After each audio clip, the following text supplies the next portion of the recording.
성경 보겠습니다. 이사야 30장 26절 보겠습니다.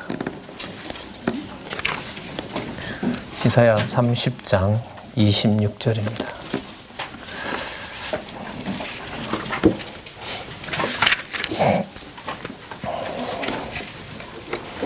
제가 읽겠습니다. 여호와께서 그 백성의 상처를 싸매시며 그들의 맞은 자리를 고치시는 날에는 달빛은 햇빛 같겠고 햇빛은 7배가 되어 7날의 빛과 같으리라. 예, 여기 30장 26절 우리가 이사야서 66장까지 나타난 내용의 요절로 소개를 하고 있습니다. 그럼 이 요절이라는 것은 이사야서의 핵심을 담고 있다는 말이 되고, 그 다음에 이사야서는 이사야부터 시작해서 말라기까지 나타난 예언을 통해서 여호와께서 메시아를 언약하는 내용이 바로 이사야서의 요절로 들어가는 길입니다. 그러니까 우리가 그 성경을 전체로 이해한다는 말은 소속한 본문과 그리고 그 내용에 담겨 있는 전체의 의미를 같이 보는 거겠죠. 그러면 이 30장 26절 이걸 요절로 본다는 말은 이 구절을 통해서 다른 구절도 전체 맥락에서 본다는 뜻을 이미 함축하고 있어요. 뜻을 가지고 있는 거죠. 그 말이 쉬워서 전체지 전체를 본다는 것은 사실상 인간이 불가능합니다. 그 인간의 지식을 쌓는 게 결국 전체를 자기 나름대로 보려고 하는 거기 때문에, 자, 그 비밀은 여러분 잘 아시는 것처럼 이제 32년 전이죠. 1987년에 성경을 하나의 계시 말씀으로 확증한 이후 한 달여 지나면 결정판 5번에 걸쳐서 확인을 거듭한 개론이 이미 예고되고 있는 것이 오늘 요절을 보면서 먼저 스쳐가는 생각이어서 겸사겸사 말씀을 드립니다. 본문에 보시면 여호와께서 백성의 상처를 싸매신다고 하고요. 그리고 맞은 자리를 고치신다라고 얘기를 합니다. 비유이긴 한데 이때 백성은 바로 남쪽 유다 백성들입니다. 남쪽 유다 백성을 싸매는 과정에 북쪽 이스라엘의 멸망 앞에서 지금 예언하고 있는 내용이 바로 이사야서 내용입니다. 그 다음에 보시면 고치시는 날에는 달빛은 햇빛 같겠고 햇빛은 7배가 되어 7날의 빛과 같으니라. 뭐 완전수 7 이런 말도 뭐 물론 됩니다만은 좀 우리는 구체적으로 하나님께서 빛이 있으라 하시고 그 다음에 그 빛에 근거해서 첫 번째, 두 번째, 그 다음에 6번째 날 인류를 만드시고 7째 날 안식하셨다라는 그 과정을 너무나 잘 알고 있습니다. 계시의 말씀을 보실 때 우리가 늘 염두에 둬야 될 것은 성경을 성경으로 해석한다는 500년 된 슬로건이 있습니다. 성경은 성경에서 풀어나간다 이런 말이 있는데 우리는 그 논리적 연관관계를 통해서 성경을 풀어나간다는 것이 중요합니다. 그러니까 뒷부분으로 갈수록 새로운 게 나오는 것이 아니라 앞부분에 언약했던 내용이 이루어지는 걸로 확인을 해가야 됩니다. 그러니까 이제까지 진짜 치명적인 성경 해석의 오류는 요한계시록을 기존에 언약하셨던 내용들이 완결된 걸로 보질 않고 거기서 새로운 걸 끌어내려고 했을 때 여지없이 성경 해석은 마무리가 되질 않고 이제 잘못된 해석으로 간 경우를 우리는 잘 알고 있습니다. 자, 그래서 지금 보신 이 요절을 바탕으로 앞으로 한 5번 정도요, 6번 정도, 5번이나 6번 정도 이사야부터 시작해서 말라기까지 예언을 통한 언약 이 부분을 정리를 하도록 하겠습니다. 주로 본문 중심으로 할 겁니다. 그러니까 제3편 예언을 통한 언약이잖아요. 그죠? 예, 이사야부터 말라기까지 우리가 한 100여 시간이 지났던데요. 생각한 것보다가 좀 많이 늘어났습니다. 저는 뭐 작년 한 해면, 재작년 한 해면 될 줄 알았는데 그게 100강좌가 넘었으니까요. 1년이 더 보태지는 바람에 여러분들 덕분에 50주가 더 늘어난 것에 대해서 감사합니다. 이게 약간 좀 그렇네요. 그죠? 그래 어쨌든 상세하게 하게 됐습니다. 더 확인하게 됐고요. 본문의 논리적 통일성이 지금 저희들이 누구나 다 공감을 하시는 것 같아요. 이게 사상 누각이구나. 본문의 바탕을 둔 하나님의 말씀 하나하나가 하나님 계시로 정립이 되질 않고 그게 다른 성경 본문과 연결이 되질 않으면 계시로 갈 수 없구나라는 것이 이제 문제로 공유를 하시는 것 같고요. 그 다음에 그래서 구조라고 하는 것이 더 힘을 얻는 그런 시간에 저희들이 살고 있는 것 같아요. 자, 그러면 이게 3편 예언을 통한 언약인데 페이지는 뭐 4630페이지죠. 제3편 예언을 통한 언약 이렇게 나와 있는데요. 오늘 이사야 반 하고요. 다음 주에 또 하나 하고요. 나머지도 마찬가지 그렇게 하겠습니다. 에스겔, 예레미야도 그렇고 에스겔도 반 나누어서 하고요. 다니엘도 반 나누어서 하고 그 다음에 소선지서도 한 반 나누어서요. 6장 앞에 먼저 정도 하고요. 그 다음에 나중에 6장 그렇게 하도록 하겠습니다. 그 다음에 해가면서 그 다음에 뭘 어떻게 하게 될지 그때 가서 여러분들이 유익한 것 또 저도 공부할 수 있는 부분을 좀 같이 그때까지 좀 고민을 하도록 그렇게 하겠습니다. 자, 4630페이지 제3편 예언을 통한 언약이라는 말은 그야말로 편 단위로 보면 앞부분에 나타난 시가서 전체를 염두에 두고 들어가자는 얘기입니다. 그러면 시가서에는 뭐가 나타났냐 하면 하나님의 5대 속성, 여호와의 5대 속성이 예언되고 있습니다. 그러니까 장차 오실 메시아를 통하여 완성해 주실 하나님의 속성, 그러니까 육의 몸을 입고 아담의 후손처럼 후손으로 오시지만 바로 요한복음에 가면 하나님이신 그분을 통하여 드러날 하나님의 5가지 너무너무 중요한 속성이 나타나 있죠. 전능성에서부터 바로 아가서에 나타난 바로 자비성입니다. 그럼 이게 왜 중요하냐 하면 저는 그렇게 생각을 합니다. 예언을 통한 언약을 읽어 나갈 때 앞부분에 나타난 5가지 5대 속성을 배제하고는 읽을 수가 없습니다. 그리고 두 번째 심각해지는 것은 바로 대선지서와 소선지서에 양분되어 있는 구도입니다. 우리가 말하는 때리고 싸매고, 때리고 싸매심, 그리고 뽑고 심으심, 흩고 모으심, 그다음에 멸하고 세우심, 그 다음에 패망시키고 회복시키심. 그 양분된 구조를 앞부분에 나타난 5대 속성과 어떻게 연결을 시켜야 되느냐. 그럼 이건 아마 저희들에게 아마 처음일 거고요. 이런 시도는 아마 거의 없었으리라고 생각을 합니다. 지난주에 목회자 모임에서 강의를 이제 하고 했는데 그 목사님이 질문을 하더라고요. 진짜 시편의 150편을 논리적으로 연결시킨 연구가 없습니까? 시도는 있지만 확증은 하지는 못했습니다. 제가 그렇게 말씀을 드렸거든요.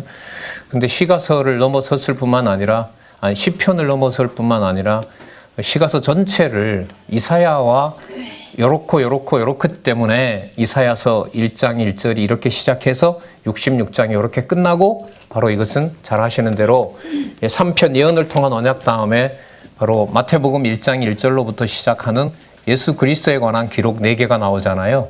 마태, 마가, 누가, 요한. 그죠? 예, 그 덩치가 일단은 딱 그 맞물려야 되는 거죠. 어차피 나중에 시간이 지나서 다 이루어졌을 때 이방인의 시대가 끝나고 유대인에게 복음이 완결되고 그리스도가 오셨을 때는 모든 이 사건들은 다 성취입니다. 그러니까 성취의 관점으로 우리를 하나님께서 미리 데려다 놓는 거죠. 그러니까 우리가 저 구조대로 따라간다는 것이 창세전으로 우리의 영혼을 데려다 놓는다는 것은 보지도 못했던 과거의 하나님의 존재와 또 확증도 되진 않았지만 너무나 그 확증된 것을 기뻐하고 또 확신을 갖게 하면서 보게 해주는 것이 바로 여러분 성경 개론 공부의 중요함입니다. 이건 누가 개별적으로 하고 안 하고 이 문제가 아닙니다. 이 사건이 드러나 버린 거예요. 그러니까 공부는 이거였고 언어라는 게 이런 것이고 진리는 이렇게 구성되고 세상 만들기 전에 있었던 것이 뭐 아무런 저렇게 가설로 세우는 데가 아니라 정확한 하나님의 언약 속에 하나님께서는 메시아를 창세전 메시아를 보내실 준비를 확정한 그 세계, 아무리 과학이 안내를 해주더라도 하나님의 인도 없이는 자기 소설을 쓸 수밖에 없는 그 차원인, 그러나 우리가 예수님의 신성에 관련해서 귀천하시는 그리스도의 기도인 요한복음 17장만 보더라도 창세전에 우리가 어떤 영광스러운 존재였다는 사실을 우리는 잘 알 수 있습니다. 어쨌든 그 내용을 통해서 우리가 마태복음까지 연결을 짓는 거죠. 그래서 제3편 예언을 통한 언약 앞에 제2편 찬양을 통한 언약, 물론 앞부분도 마찬가지고요. 가까이 있는 것만 보면 그 다음에 마태, 마가, 누가, 요한, 예수에 의한 성취. 그래서 마태복음 1장 1절에 나온 말씀과 우리가 나눈 이제 성경신학에서 나누어 놓은 이 저자가 나누어 놓은 범위는 사도행전 1장 8절이 사도행전 1장 11절까지겠죠. 지상에 계시는 그리스도. 그 모든 것들이 어느 것 하나 독자적으로 따로 노는 사건은 없습니다. 그걸 확인하려고 저희들은 성경 본문을 확인했고 성경 강론집은 매 사건마다 바로 예수 그리스도를 소개하면서 선지서를 소개했던 것입니다. 부분적으로 해석이 문자나 역사적 사실이나 그게 얼마나 여러분들 연구에 매이는지 모릅니다. 근데 그걸 넘어서게 해버렸어요. 그 성경께서 기록하게 할 내용, 또 기록하신 내용, 그리고 깨닫게 할 내용을 세상의 어떤 지식을 어느 선에서 정리하면 되는지까지 상세한 지식을 우리들에게 성경을 순서대로 공부해 가면서 깨닫게 하는 거죠. 자, 그래서 여러분들이 여러분 보고 계신 여러분 이 교재 있잖아요. 이 강론집은 아무리 중요한 구절이 나오더라도 그걸 과대하게 몇 페이지로 늘리질 않습니다. 할 말이 많지요, 저자로서. 얼마나 많겠어요. 그걸 절제하면서 성경 본문의 논리적 흐름을 따라가면서 이렇게 이치한 2편 다음에 오는 선지서가 바로 다음에 오는 마태복음부터 예수에 의한 성취, 예수께서 이 세상에 오셔서 계시해 주신 것과 어떻게 연결이 되는지를 한 사건도 빼놓지 않고 이제 증명한 내용이 바로 여러분들 보고 계신 강론집입니다. 자, 그 다음에 4637페이지 본문에 들어가서 일일이 말씀드리면 한 구절 가지고도 성경 전체로 펼칠 수가 있기 때문에 우리 지금 하고 있는 목적에는 좀 벗어나는 것 같아서 이런 식으로 안내를 드리겠습니다. 4637페이지에 가시면 이사야에 대한 주제가 나옵니다. 때리심과 싸매심을 예언하신다고 내용이 나왔죠. 그러니까 역사서의 하나를 만약에 가져온다면 바로 우리는 이 안내를 바로 지금 연구반에서 하고 있는 여러분 열왕기 역대기 지금 지나가고 있잖아요. 역대기 후반부로 가고 있는데 굳이 때리심이라는 것을 열왕기를 염두에 둔다면 바로 싸매심은 역대기와 연관해서 메시아와 연관시키면 가장 든든한 여러분들 역사적 근거, 역사서에 나타난 근거, 우리로 말하면 섭리를 통한 언약의 근거를 잡을 수 있습니다. 그것하고 아까 말씀드렸던 하나님의 5대 속성. 자, 그럼 하나님의 5데 속성의 선지서부터 시작하는 선지서를 이해하는데 왜 그렇게 중요하냐면 하나님의 전능성과 자비성이 모형적인 데 맞추어 있는 열왕기. 그러니까 열왕기 내용이 뭐냐면 이탈 왕조가 결국 멸망되는 거잖아요. 그러니까 남쪽 북쪽 다 망하는 것으로 끝나는 바로 그 사건 속에 메시아를 예언하고 있고 메시아가 오셔서 때리실 뿐만 아니라 뭐 하신다? 싸매신다라는 거죠. 이때 싸매는 게요, 우리가 좋아하는 대로 우리를 보듬어 준다는 게 아닙니다. 여기서 이제 우리가 본문 들어가서 계속 확인했지만 주어를 우리가 누구로 잡았습니까? 여호와로 확인했잖아요. 그것은 여호와께서 약속하신 당신의 이름으로 올 메시아에게 확 초점을 맞춰서 거기서 드러날 사건입니다. 그러니까 그 메시아를 와서 이렇게 다윗 왕이나 솔로몬처럼 그렇게 높여놓은 분이 아니에요. 완전히 달라집니다. 자손의미나 땅이나 그 다음에 다윗 왕이나 솔로몬과 같이 또 뭐 히스기야나 이른바 선왕들에게 보여줬던 그런 긍휼과 자비가 아닙니다. 의미가 완전히 달라지는 거죠.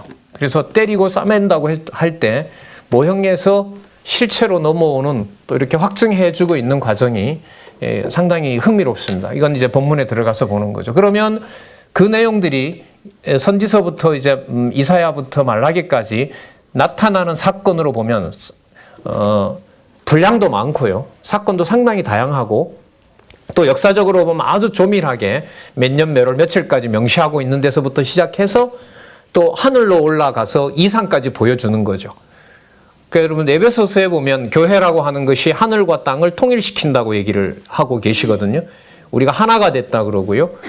그 다음에 시간 세계 속에 있는데 바로 하늘에 있는 일을 이 지상의 교회를 통해서 이룬다라는 말씀을 하세요.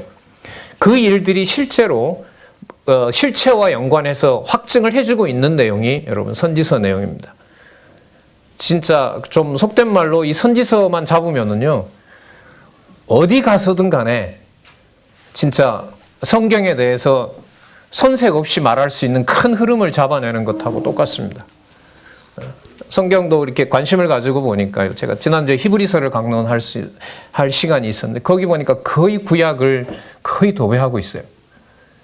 도저히 알지 못하면 안내를 받지 않으면 히브리서는 풀 수 없도록 해놓은 그런 걸 이제 봤거든요. 이 선지서가 많고요. 시가서가 많이 등장합니다. 시편이 많이 등장하고 이사야서라든지 이런 부분이 등장하게 되는 겁니다.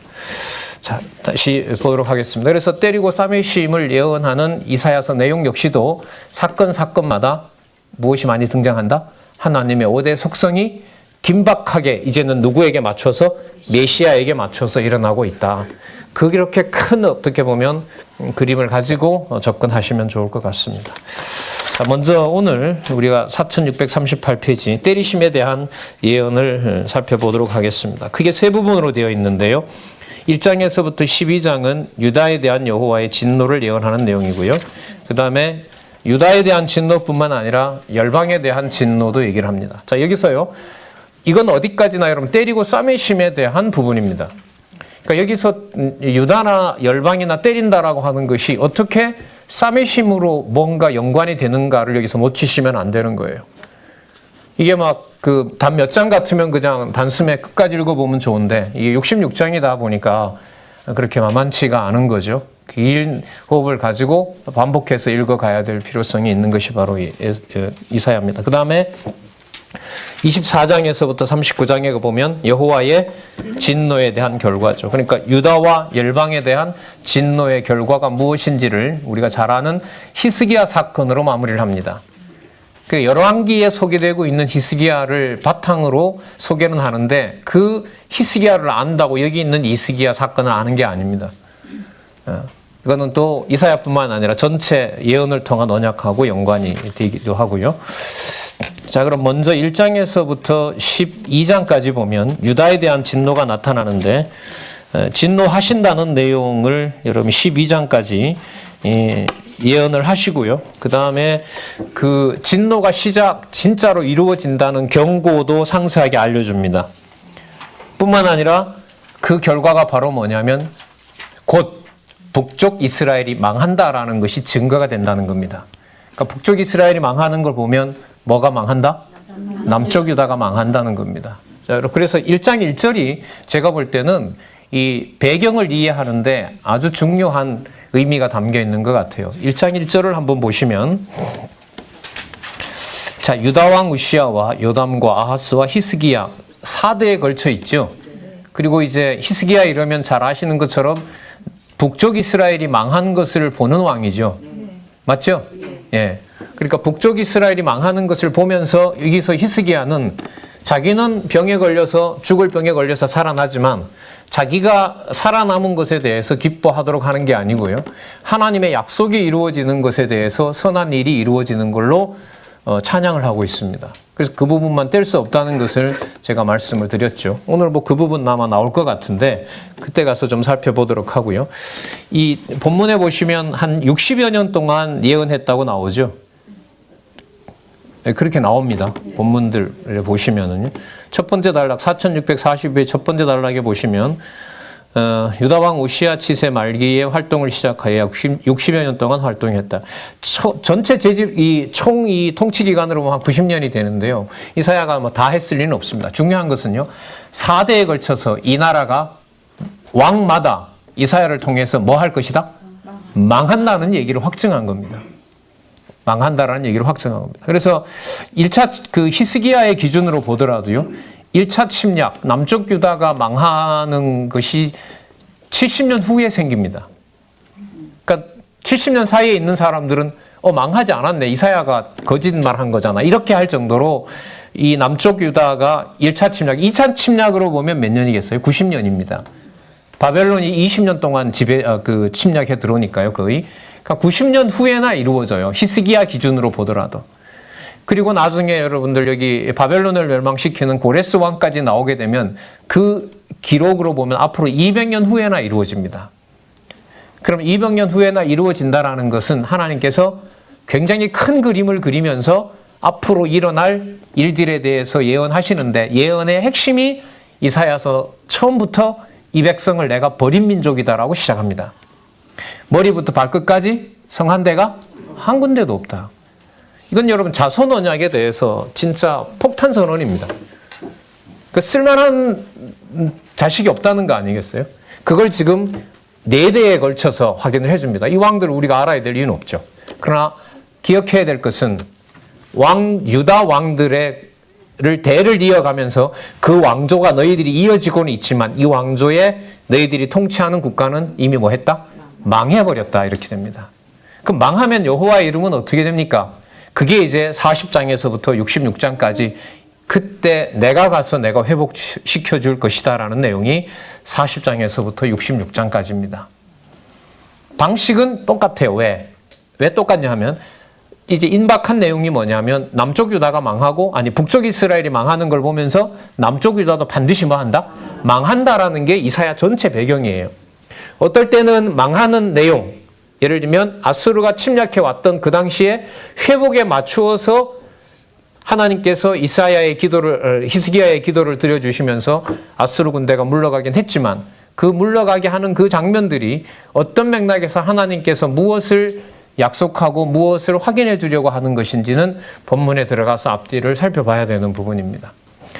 자, 그래서 이 4명의 왕들에게요, 한 60여 년에 걸쳐서 지속적으로, 여러분 실제로 좀 알기 쉽게 좀 말씀을 드리면 이제 모형 끝내고 그 아브라함부터 시작되었던 1500년, 2000년 역사를 이제 끝을 내고 이제 누구를 보내시는 거예요?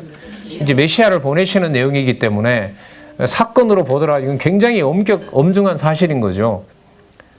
그래서 여러분 여기 12명하고 6명 또 중간중간에 보내는 선지자들 하나님 불러서 쓴 선지자 이렇게 보면 한 20명 좋게 넘은 선지자들에게 이제 하나님께서 아까 말씀드렸던 5대 속성을 내 이름으로 보여줄 아담이 아닌 마지막 아담, 둘째 아담으로 올 메시아를 통해서 이루겠다는 내용을 준비하고 계시고 대거로 이렇게 불러서 막 서로 겹치도록 한쪽에는 이사야가 하고 있는 이사야부터는 아니고 이사야 다음에 이제 예레미야와 에스겔은 막 겹치죠.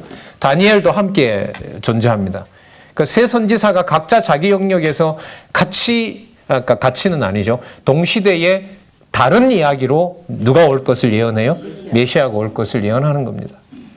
마치 성령 시대에 하나님의 교회 우리가 확인은 못하지만 어디에서 어떤 말씀으로 어떻게 진리를 전하고 있는지 우리가 알 수 없는 시대를 살고 있는 것처럼 요즘이야 이제 통신들을 서로 이제 통신 장비로 확인할 수 있는 것도 있지만 다는 알 수가 없는 거잖아요. 그래서 1장 1절에 나타난 반복되는 네 왕을 통해서 하나님께서 이사야를 통하여 지속적으로 약속하고 있다는 사실을 조금 염두에 두고 또 살펴보도록 하겠습니다.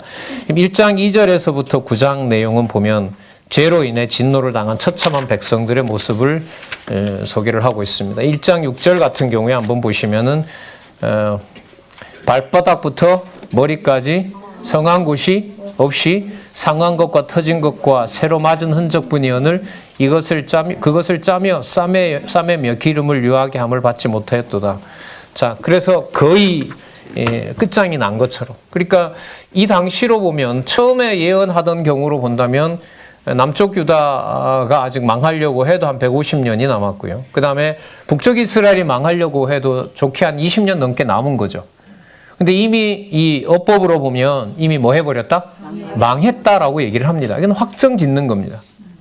그리고 이 상황이 그렇게 나쁘지도 않고요. 그리고 역사적 배경으로 중요한 게 또 하나가 있죠. 남쪽 유다가 망하려면 이 당시의 전세로 보면 아람과 이스라엘에 의해서 망해야 돼요. 남쪽 유다는. 근데 전혀 상상할 수도 없는 아직은 그림자도 없는 바벨론 갈대아 사람들이 와서 친다는 거예요. 에이 거짓말. 저렇게 약한 부족이 저게 커서 감히 우리를 친다고? 다윗의 후손은 우리를 친다? 비웃는 거죠 이게. 애굽이 친다 이러면 몰라도 아람이 친다 이건 믿어줘도 갈대아 족속들이 와서 우리를 침략한다? 이사야 그건 거짓말이다. 누가 보더라도 그 말은 믿을 수가 없는 상황입니다. 그 상황에 하나님께서 이사야를 통해서 66장에까지 이르는 큰 그림을 새 판을 짜시려고 지금 처음에 나오는 내용이 뭐냐면 머리부터 발끝까지 내 민족이 손댈 수가 없다. 새로 태어나게 하지 않으면 도저히 방법이 없는 민족으로 이미 망한 나라로 규정하고 있습니다. 그러면 백성도 망했다는 말이고 땅도 더러워졌다는 말이고 또 통치자도 정당한 통치자가 아니다라는 것이 다 포함이 되어 있는 거죠. 그래서 여러분 1장에 나오는 이 내용들 기도해도 안 듣는다 그러죠. 15절 같은 경우에 보면 자 그런데 18절에서부터 20절에 가면 죄는 사해질 것이며 아름다운 열매를 먹일 것이나 반드시 칼에 죽는다라고 하는 회복과 관련된 서론이 나타납니다. 이게 1장 18절에서부터 20절에 보시면 너희가 즐겨 순종할 때에는 순종할 것이므로 면이라기보다가요 임이라고 하는 접속사가 들어가 있는 구문입니다. 너희가 즐겨 순종하게 될 때에는 땅의 아름다운 소산을 먹고 너희가 거절하여 배반할 때에는 칼에 삼키우리라. 여러분 이게 얼마나 오래된 약속입니까? 700여 년 전에 벌써 모세를 통하여 약속한 내용을 지금 실체와 연관시켜서 지금 확증을 해주고 있습니다. 그래서 1장 내용이 제가 볼 땐 좀 중요한 것 같습니다. 왜냐하면 여기에 앞으로 일어날 일들에 대한 전체적인 서론들이 여기에 다 나타나고 있고 아까 처음 시작할 때 왕들에게 그러니까 참 얼마나 여러분 기분 나쁘겠어요? 내가 통치자인데 면전에다 대고 너 나라 뭐 했다? 여러분 집에 놀러 오신 분이 여러분들 가족 보고 이 가족 망했다? 그것도 아들한테도 망했다 그러고 딸한테도 망했다 그러고 할아버지한테도 망했다 그러고 듣기 좋으세요? 네. 그게 듣기 싫다면 여러분 이 왕국을 여호와께서 얼마나 처참하게 버리는가를 여기서 얘기를 할 수가 있는 거죠. 자 여기서 말이에요. 이런 사고를 해가실 때 아까 말씀드린 대로 앞부분에 나타난 하나님의 전능성에서부터 자비성이 함께 들어간다는 겁니다. 선지서 공부에서 이게 매우 중요합니다. 그리고 그것은 누구에게로? 메시아의 나라, 메시아에게 이루어질 마지막 아담으로 오실 메시아의 그 언약과 연관이 됩니다. 그래서 1장에 보면 그런 진노의 원인이 나타나고요. 2장에 보면 동그라미 중심으로 한번 가볼게요. 진노의 대상이 나타나죠? 여러분 메모도 보시기 바랍니다. 2장에 보시면 진노의 대상 나타나죠? 예, 3장에 가시면 그 진노의 결과가 예루살렘이 결국은 멸망한다는 내용이 나타납니다. 그러니까 100여 년 훨씬 후에 그러니까 100여 년 넘죠. 740년이니까 605년 내 1차 침략이 일어나니까 100년 훨씬 넘죠. 예. 자, 그 이후에 일어날 일들을 지금 약속을 해주고 있습니다. 그 다음에 3장 16절에서부터 5절에 보면 진노의 결과 내용에 또 뭐가 나오냐면 회복이 나옵니다. 회복이 나오고 보호가 나온다는 거죠. 그러니까 회복을 얘기한다는 것이 뭘 의미하냐면요. 지금 반드시 뭐 하겠다는 거예요? 앞으로 망하겠다는 얘기를 하기 위해서 회복을 얘기를 하는 겁니다. 나중에 또 넘어가면 망한 상황에서 이게 끝났다라고 말을 못하게 합니다. 이런 거죠. 입을 닫아놓게 하시는 건데 지금 우리 잘 나가고 있다는 말을 선지자의 예언을 통해서 우리가 지금 잘 되고 있는 것이 아니다라고 말문을 막아놓고요. 망한 상황에서는 이게 끝난 것이 아니다라고 말문을 막아놓습니다. 그러면 우리가 하고 싶은 말을 막아놓음으로 그럼 누구 이름으로 돌아올 수밖에 없어요? 그렇죠. 여호와께서 그러면 어떻게 하시려고 합니까? 라고 여호와라는 이름을 부르게 하시는 겁니다. 우리가 기도하게 하신다는 내용을 우리가 많이 확인해 봤었죠. 자, 그래서 여러분 5장까지 바로 진노의 결과에 대해서 나타나는데 우리 이 구절은 한번 살펴보도록 하겠습니다. 여러분들도 아마 그 표시가 되어 있으리라고 보는데요. 5장 16절 한번 보도록 하겠습니다. 5장 15절 16절 제가 한번 읽어보겠습니다. 그 진노에 대한 예언 중에 이게 결론이 납니다. 목적이 무언가를 우리가 살펴볼 수 있습니다. 천한 자는 굴복되고 귀한 자는 낮아지고 오만한 자의 눈도 낮아질 것이로되 오직 누구는 만군의 여호와는 공평함으로 높임을 받으시며 거룩하신 하나님은 의로우시며 거룩하다 함을 받으시며 이게 목적인 거죠. 우리가 생각하기에는 나라가 망했다는데 거기에 무슨 여호와가 거룩해지느냐라고 생각하기 쉬운데 성경이 그렇기 때문에 인간중심적인 책이 아닌 거죠. 그때 망할 때에 가서 누구 이름만 드러난다는 거예요?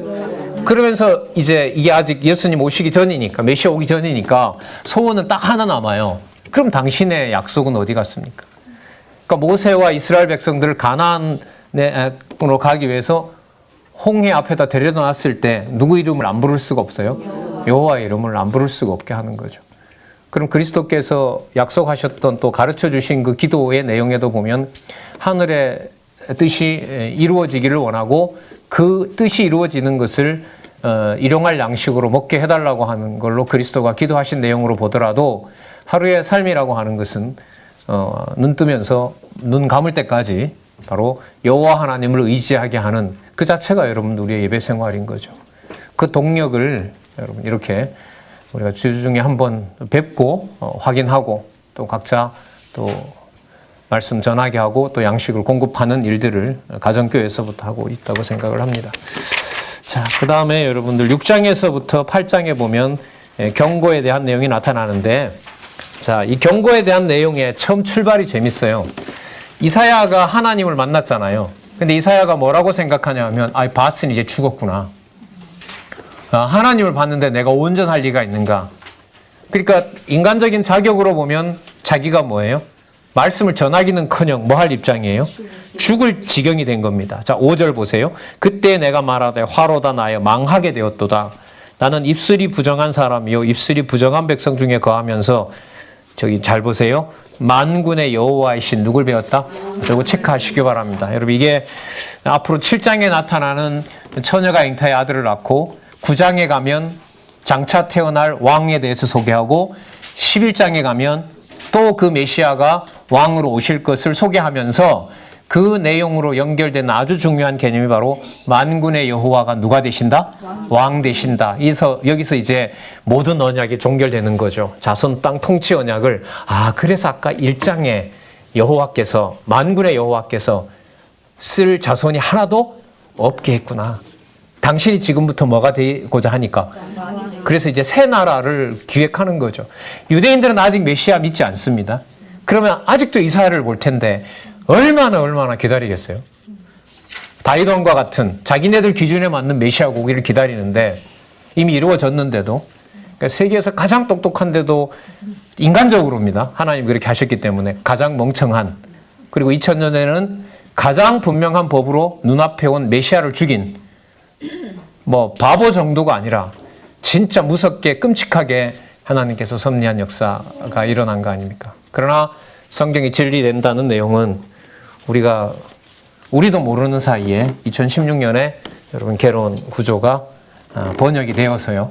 2000권이 어딘가로 누군가가 가져가서 보고 있다는 것이 현재 우리가 이제 보는 상황입니다. 자, 보도록 할게요. 만군의 여호와께서 왕 되신다라고 얘기를 합니다. 그러니까 여러분 이런 거죠. 모세도 마찬가지였는데요. 모세도 그 40일 동안 시내산에 가서 하나님과 뭡니까? 나중에 보면 친구처럼 거했다 그러거든요. 그러니까 인간으로 보면 하나님을 뵙기 때문에 뭐 할 수밖에 없어요? 죽을 수밖에 없어요. 그러니까 그 생겨 먹은 것 가지고 이게 맞는 거예요. 아까 초반부에 머리부터 발끝까지 하나도 온전한 인간이 없는데 이사야라고 별 수 있겠어요? 하나님께서 뭐라 물으면 당신은 정죄받을 수밖에 없는 건데, 그런데 이 이사야에게 하나님께서 뭐 합니까? 사해 주시고 내가 전하는 말만, 명하는 말만 하라고 일러주면서, 자, 얘기 나오죠?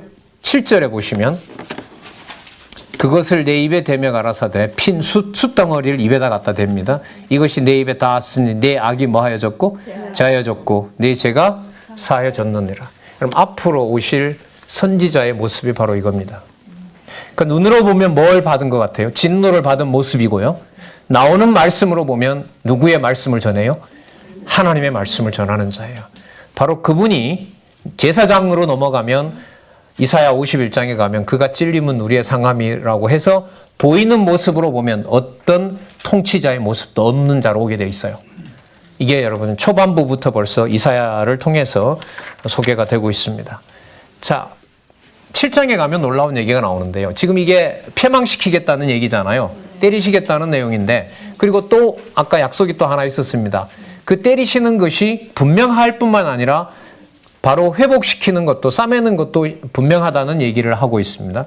그래서 7장에 처녀가 잉타의 아들을 낳으리라라고 하는 것에 대해서 3대 언약의 관점에서 큰 그림을 가지고 그 구절을 이 저자가 풀고 있습니다. 이건 아주 탁월한 해석입니다. 제가 볼 때.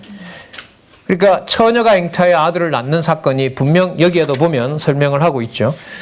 자, 어디를 보시냐면 자, 4699페이지에 보시면 밑에서 두 번째 줄. 자, 임마누엘이라는 말은 하나님이 우리와 함께 계시다라는 뜻으로 여기 보세요. 여호와께서 유다 왕국을 보호하고 계시다는 징조로 장차 태어날 누구에 대한 메시아에 대한 예표적 이름이다. 그래서 여러분 4700페이지에 동그라미 되어 있어요? 안 되어 있어요? 안 되어 있어요? 되어 있어요? 되기도 하고 안 되어 있기도 하네. 동그라미가 거기 왜 되어 있을까요? 다른 거는 안 읽더라도 그 페이지는 꼭 읽어달라고 부탁을 한 것 같아요. 1년 전, 2년 전 기억을 더듬을 때.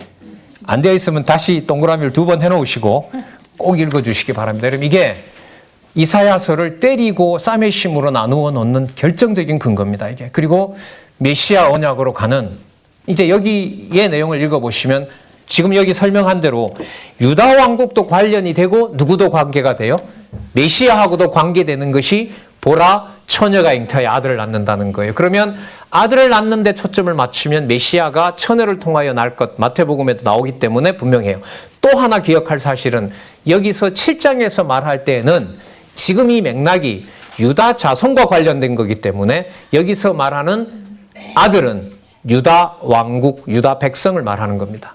자, 왜 그러냐 하면 13절에 보시면 이사야가 거론된 누구의 집이라고 그래요? 13절에 보세요. 7장 13절. 누구의 집이에요? 다윗의 집이고요. 14절에 가면 주께서 친히 징조로 너희에게, 이때 너희에게가 누구냐면 다윗의 집이에요. 아셨어요? 그러므로 15절에 그가는 누구가 되냐면 다윗의 집 너희들 유다 자손이 되는 거예요. 그럼 여러분 아까 머리부터 발끝까지 성 한 대가 하나도 없고 내 민족으로 내 백성으로 받아들일 자가 있다 없다? 없다. 그러면 보라 처녀가 잉타하여 만군의 여호와께서 왕 되신다고 했으니까 당신이 뭐 하는 거죠? 자손 언약을 이루신다는 것이고 그것의 확증이 바로 뭐냐면 처녀가 잉타하여 그렇죠. 아들을 낳은 메시아로 출생하는 거예요. 그러니까 이걸 보고 제가 역대기 1장 1절에 있는 아담이 번쩍한 거예요. 야, 이렇게 연결이 되는구나. 그래서 궁금해서 이제 역대기 그 아담 나오는 강론집을 펼친 거 아니에요. 안 넣을 수가 없죠. 아담이 나왔는데 실체적 언약이 안 넣을 리가 없잖아요. 실체적 언약을 확증하시겠다고 하는 다윗 왕조에 확증하겠다는 내용이 역대기 1장에 보면 2페이지인가 그렇게 나와요. 그 다음에 또 다윗과 연관해서 나타납니다. 그래서 뭐 누군가 좀 오해를 하고 있다고 그러던데 봉희 강사는 성취를 역대기 1장부터 보려고 그런다. 글쎄요, 뭐 이건 좀 악인 것 같아요, 그죠? 저는 그렇게 말한 적은 없는데 자, 그건 아니고요. 지금 여기 표현해 보면 딱 잡혀 있잖아요. 유다 자손이지만 이미 뭐가 시작되고 있어요? 메시아의 예표적 이름이니까. 그러니까 하나님의 마음은 유다족서 끝내고 이미 마음은 어디로 가고 있어요? 마태복음 1장 1절로 가고 있는 거예요. 여러분 이게 시간이 맞물려 있고 시간을 넘어서는 여러분 개론 공부입니다. 그 일이 긴박하게 시작되는 게 여러분들 어디냐 하면 제가 볼 때 선지서예요. 지금 사건은 눈앞에 보이는 아람과 또 북쪽 이스라엘과 둘이 합해서 유다를 치려는 것과 여기 맞춰져 있는데 하나님은 거기에서 로마 제국까지 가는 이미 메시아 오는 제국들의 역할을 또 진노를 이미 여기서 다 그려주기 시작하는 거예요. 그래서 이사야는 이사야로서로만 해결이 안 돼요. 그래서 좀 이게 좀 쉽진 않지만 이사야에서부터 다니엘서까지 가는 내용들이 좀 풍부해야 되고요. 무슨 흐름으로 가고 있는지 그게 좀 중요합니다. 그래서 7장에 나타난 지금 설명했던 7절에 대한 14절에 대한 해설, 그 다음에 15절에 또 그가도 마찬가지죠. 유다 백성들에게. 자, 그러면 이렇게 소개를 하고 바로 이 일을 9장에 가면 바로 잘 아시는 메시아에 대한 이름이 나타나는 겁니다. 9장 6절부터죠. 그죠? 자, 명시가 되잖아. 이는 누구로 명시를 해요? 한 악이라고 명시를 하잖아요. 아까는 그런 말은 없었죠. 다윗의 가문이라 그랬죠. 다윗의 가족이라 그랬죠. 예, 다윗의 다윗의 집, 그렇죠. 예. 다윗의 집이라고 얘기했고, 지금 이제 오면 이 내용이 한 아기에게 맞춰져요. 그럼 뭘 가지고 오는 거죠? 육신의 몸을 입고 이 땅에 분명히 태어난다는 거예요. 어느 날 하늘에 쑥 이렇게 오는 게 아니라 아기로 온다는 거죠. 태어난다는 거예요. 육신의 몸을 가지고 태어난다는 거죠. 그리고 이제 11장에 가면 여러분 지금 내용은 이 장차올 메시아에 대해서 맞춰 있는데요. 지금 사건은 뭐냐 하면 아람과 북쪽 이스라엘이 남쪽 유다를 지금 치려고 준비하는 거예요. 그럼 여러분들 어떻게 되냐 하면 참 재밌죠. 아람과 북쪽 이스라엘에 의해서 남쪽 유다가 망하는 게 아니죠. 나중에 누구한테 망해요? 망해야 돼요? 안 망해야 돼요? 남쪽 유다도? 망해야 되죠. 근데 망할 건데 사람들이 생각할 때 아람과 북이스라엘에 망할 거라고 했는데 하나님은 아람과 북이스라엘은 어느 날 갑자기 사라진다. 왜냐하면 북쪽 이스라엘도 아람에 의해서 망하는 게 아니라 내가 금방 불러올린 아수르가 멸망시킨다. 그래서 아수르 제국의 이 역사로 보면은요, 자기네들이 뭔가 단단하게 준비해서 제국 만든 게 아니었어요. 요나서로 먼저 가볼까요? 이스라엘하고 남쪽 유다랑 엄청 친했습니다. 그 민족이 18만이 회개했죠. 그러니까 이스라엘을 칠 염려가 없어요. 저 나라는 안 친다고 믿었어야 돼요.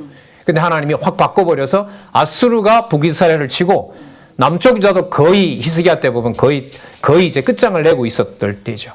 그 상황에서 하나님은 엄청나게 중요한 메시지를 여기서 보여주고 있는 겁니다. 이 모든 사건들이 남쪽 유다도 모형적으로 끝내고 누구 보낼 징조다? 그게 메시아 보낼 징조다. 확증이다 라고 하는 내용이 아까 7장에서 그 다음에 9장에서 또 11장에서 그렇게 약속이 되어 있습니다. 또 하나는요, 11장에 가면 이 메시아는요, 다윗처럼 전쟁 안 합니다. 평화를 선언해요. 평화를 선언합니다. 그래서 이사야 끝에 가면 뭐가 나오죠? 칼과 창을 보습을 만들고 곡괭이를 만듭니다. 땅의 풍요를 허락해 주는 도구가 돼요.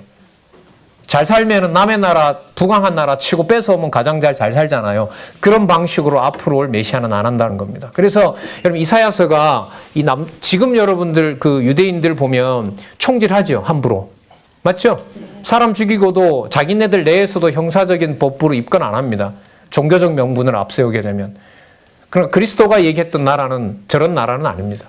저런 나라가 아니에요. 그러니까 예를 들면 여호수아나 모세나 다윗이 수행했던 방식의 왕만 생각하고 있었는데 이사야에서 소개하는 만왕의 왕으로 올 메시아는 전혀 그런 왕 노릇을 하는 분이 아닌 거예요. 그게 여러분 11장에 가면 그 왕이 이새의 줄기에서 나온다. 그럼 누구 후손으로 오는 게 맞아요? 다윗의 후손이죠. 그럼 다윗 왕처럼 누구를 점령해야 돼요? 주위에 있던 가나안 원주민들을 철저하게 진멸해야겠죠. 근데 그런 왕으로 오는 게 아니에요. 여기서 여러분 유대인들이 이게 용납이 안 되는 거예요. 이렇게 로마한테 폭정을 당하는데 로마로부터 승리를 하기는커녕 거지같이 돌아다니면서 자기를 누구의 아들이라고 하니까 이게 이해가 되겠냐 말이죠. 이런 부분들은 진짜 여러분 신약에 이루어진 기독교 세계관이 있죠. 하나님의 교회 중심에 무엇이 강력한 파워고 무엇이 최고 권력인가에 대한 눈을 띄워주는 아주 중요한 부분이 됩니다. 그래서 여러분 유대인들에게 있어서 이 이사야서는 그럼 왕이 와서 뭘 하지? 근데 보면 대적들을 여호와께서 뭐 한다 그래요? 다 멸망시킨다 그래요. 그러니까 전쟁을요 다윗의 후손들이 치르는 게 아니라 이제 곧 가면 나와요. 여러분 여기 보시면 돼요. 13장에서부터 23장에 보세요. 13장부터 23장까지 뭐가 나타납니까? 열방이 나타나죠. 여러분 이걸 아까 11장에 얘기했던 메시아가 와서 통치하는 평화의 나라랑 대조시키면 돼요. 그러면 대적들을 하나님이 가만 놓아두느냐. 예를 들면 북이스라엘과 남쪽 유다를 괴롭혔던 아람, 그리고 북쪽 이스라엘을 멸망시켰던 누구죠? 북쪽 이스라엘을 누가 멸망시켰어요? 어제 윤권사님이 빨리 나가지 말라고 하는데 이게 시간이 정해져 있어서 이게 자꾸 말이 빨라지네요. 그래요. 어쨌든 제가 어제 밤부터 오늘 새벽까지 다짐을 했는데 시간 관리가 잘 안 돼서 또 빨라지네요. 자, 어쨌든 여기 바벨론부터 시작해서 23장까지 쭉 거기 나오죠. 제가 여기 볼까요? 바벨론, 아수르, 그죠? 그 다음 또 한번 그 순서대로 한번 읽어보세요. 애굽 또요. 기타 이방들이 나타나는데 제가 이걸 시간을 줄이려고 쭉 이게 순서대로 적어 왔는데 열방들을 들어서 열방들이 서로 칼자루를 쥐고 서로들을 죽이게 해요. 과거에는 이렇게 안 쳤어요. 과거에는 누가 쳐야 되냐면 여호수아가 진멸을 해야 되고 다윗이 점령을 해야 돼요. 근데 이 방식이 아니에요. 왜냐하면 아까 11장에 나타날 왕을 뭐로 소개하고 있기 때문에 칼 가지고 전쟁하는 왕이 아니거든요. 이게 또 말하는 평화가 우리가 생각하는 그런 평화도 아니에요. 그러니까 교회가 평화롭다는 말이 여러분들 교회가 다른 나라로부터 무풍지대가 되어서 어떤 고난도 없고 이런 게 아니잖아요. 여러분 신약교회 역사 전체가 우리나라 교회사가 여러분들 고난의 역사고 어제 우리 3.1절 지났지만은 우리가 볼 때는 서대문 횡무소의 본질은 3.1운동이 아니에요. 하나 알려드릴까요? 서대문 혁무소에서 나왔을 때 거기에 15만 명이 회개하고 나옵니다. 그로부터 전국 각지로 하나님의 교회가 섭니다. 그게 1919년에 앞으로 뭐 다루겠습니다만 바로 그 교회사의 엄청난 사건들입니다. 예? 배신했다고 너무 고문을 가하니까 배신했다고 그 백성들은 고자질을 해요. 아니 더 그 사람을 힘들게 합니다. 그 서대문 혁명서 기록을 보면. 그런데 어떤 사람은 너무나 고문에 견디기 힘들어서 절망하고 자결도 할 수가 없고 고통은 고통대로 당하고 그러니까 옆에 있던 성도들이 챙겨줍니다. 우리가 원하는 왕국이 이런 왕국이 아니니까 하나님 앞에서. 그러면서 여러분 거기에 이제 만세 디켠에 여러분들 거기서 무슨 교회예요? 감옥교회. 우리가 그 사도 바울의 옥중서신을 우리가 기억을 많이 하지만은요, 저희들 나라에는 진짜 함부로 말할 수 없는 여러분 하나님의 교회 역사가 우리들에게 여러분 이미 기록이 되어 있습니다. 그래서 13장에서부터 23장까지 내용은 간단해요. 11장에서 메시아가 세울 나라를 평화의 나라로 약속을 했기 때문에 이방 나라를 치는 것은 악의 도구를 들어다가 악의 도구를 칩니다. 그래서 우리가 지금 원수 안 갚아도 돼요. 총질해도 되고요. 붙잡아 가서 여러분들 방아쇠를 당기라고 하는데 당길 사람도 있고 안 당길 사람도 있죠. 그건 일괄적으로 이렇다라고 할 수가 없어요. 월남전에 갔다 온 믿음의 여러분 선배들도 얼마나 많은데요.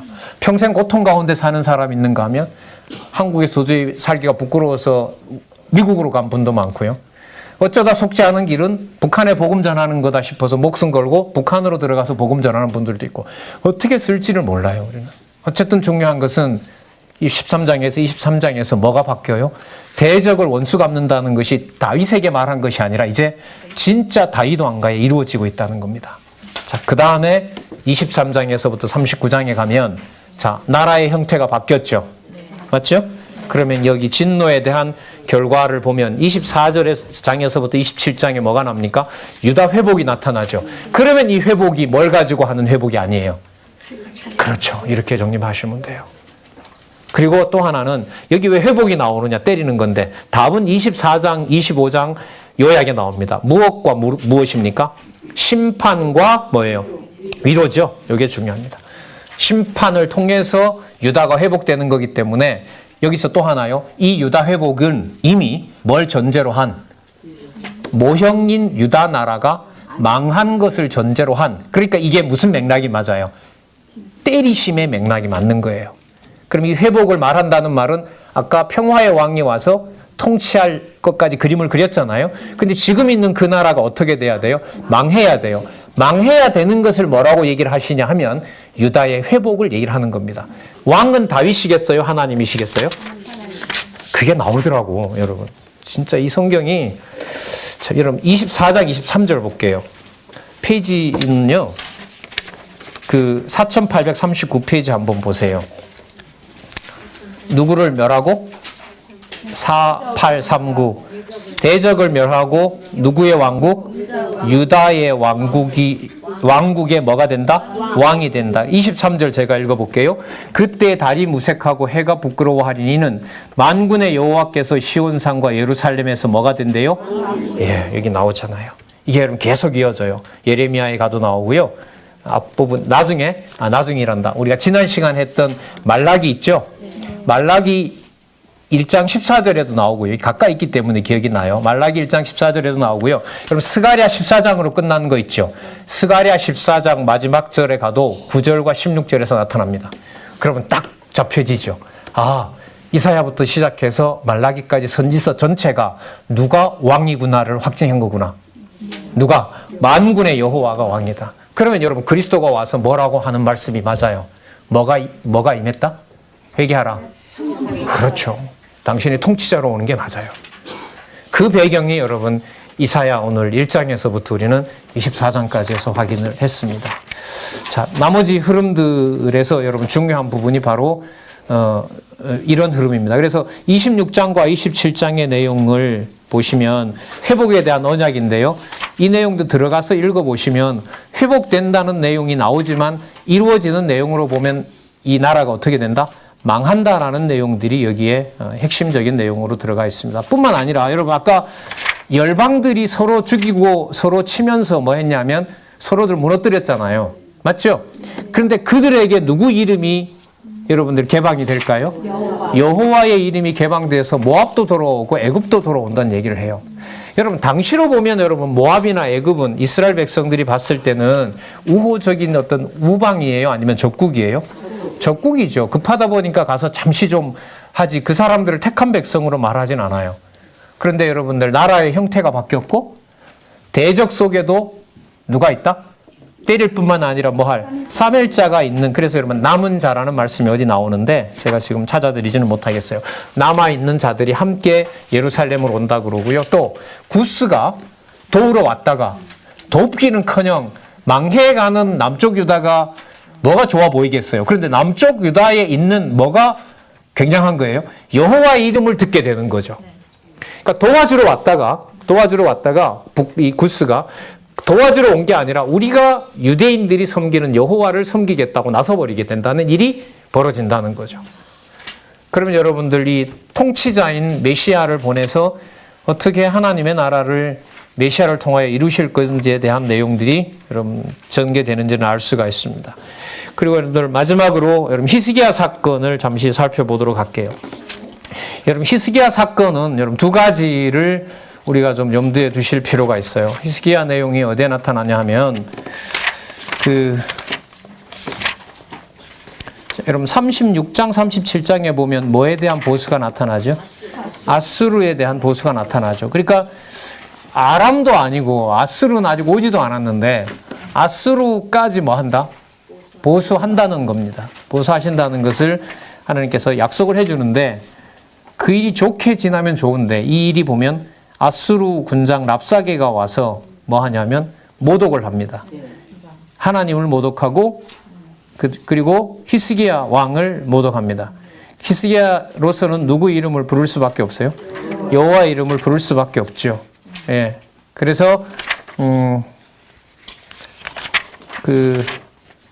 37장 20절에 보시면 37장 20절에 보시면 우리 하나님 여호와여 이제 우리를 그의 손에 구원하사 천하만국으로 누구만 여호와인 줄 알게 해달라. 예, 주만 여호와이신 줄 알게 해주십시오. 이렇게 얘기를 합니다. 여기에 여호와께서 이런 대답을 해주십니다. 이건 좀 중요합니다. 37장 35절에 보시면 37장 35절에 보시면은요. 대저 내가 누구를 위하여? 나를 위하여. 누구를 위하여? 내 종 다윗을 위하여 이 성을 보호하여 구원하리라. 이걸 하나님께서 답을 해주십니다. 그런데 여러분 그래서 아수르로부터 보호하지만 또 아시는 대로 바벨론이 병문안으로 왔을 때 창고를 열게 되고 뭐 하게 됩니까? 앞으로 바벨론에 의해서 멸망하게 된다는 한참 후의 일이지만 그 일을 히스기야에게 얘기를 합니다. 여기서 보세요. 얼마나 재밌는 일이 벌어지는가. 히스기야를 통해서는 하나님께서 다윗의 후손으로 당신이 왕 될 거다. 맞죠? 약속하셨죠? 그러므로 여러분 남쪽 유다는 있어야 돼요? 망해야 돼요? 당신이 왕이 되려면 망해야 되는 거죠. 그 두 가지가 누구에게? 히스기야에게 다 이루어지고 있는 거예요. 자, 그러면 여러분 나중에 히스기야가 이렇게 들어보니까 히스기야는 망하진 않아요. 왜냐하면 히스기야는 망하면 안 돼요. 뭐 므낫세도 나아야 되는 거지만 하나님께서 그 누구로부터? 아수르로부터 반드시 멸망시키지 않고 보호해줘야 된다고 했기 때문에 살아있어야 돼요. 그래서 살려놨습니다. 살려놓지만 왕조는 앞으로 계속 이어져요? 망하게 돼요? 망하게 돼요, 결국은. 결국은 망하게 돼요. 그 얘기를 이사야를 통해서 하나요? 이 사실을 히스기야에게 얘기했을 때 여러분 히스기야가 뭐라고 얘기를 하냐 하면은 자, 8절 볼까요? 8절 6절부터 나타납니다. 망하게 된다는 내용이. 보라, 날이 이르리니 내 집에 있는 모든 소유와 내 열조가 오늘까지 쌓아둔 것이 모두 어디로 가고? 39장 6절. 보라, 날이 이르리니. 여러분들 성경 없으신 분은 보시기 바랍니다. 보라, 날이 이르니 내 집에 있는 모든 소유와 내 열조가 오늘까지 쌓아둔 것이 모두 바벨론으로 옮긴 바 되었고 남을 것이 없으리라. 여호와의 말이니라. 또 내게서 날 자손 중에 몇이 사로잡혀 바벨론 왕궁의 환관이 되리라. 히스기야가 이사야에게 이르되, 이사야네요. 당신의 이른바 여호와의 말씀이 뭐하다? 줬소이다. 여러분 이게 아까 여러분들 37장 29절하고 연관이 돼야 돼요. 이게 본문을 연결시켜 가는데 아주 중요합니다. 중요합니다. 37장 29절에 누구의 집을 보호한다고 그랬어요? 37장 아까 몇 절이었었죠? 35절이네요. 죄송합니다. 37장 35절요. 예, 이미 거기에서 약속을 하고 있죠. 약속을 하고 있고요. 이 약속을 이루신다라는 내용을 히스기야를 통해서 약속도 하지만 그 나라가 반드시 뭐 할 것이다? 망한다. 따라서 이게 전체적으로 1장에서부터 39장까지가 무슨 맥락이다? 때리심의 일이고요. 자, 마지막으로 시간이 오늘 1시간 강의가 되네요. 자, 마지막으로 이사야를 통해서 유대 민족들에게 이 일이 아브라함이 아니라 창세 전부터 내가 이미 계획해 놨다는 진짜 하나님의 놀라운 비밀을 알려줘요. 그게 어디냐면 26절입니다. 그러니까 앞으로 남쪽 유다가 37장 26절 볼게요.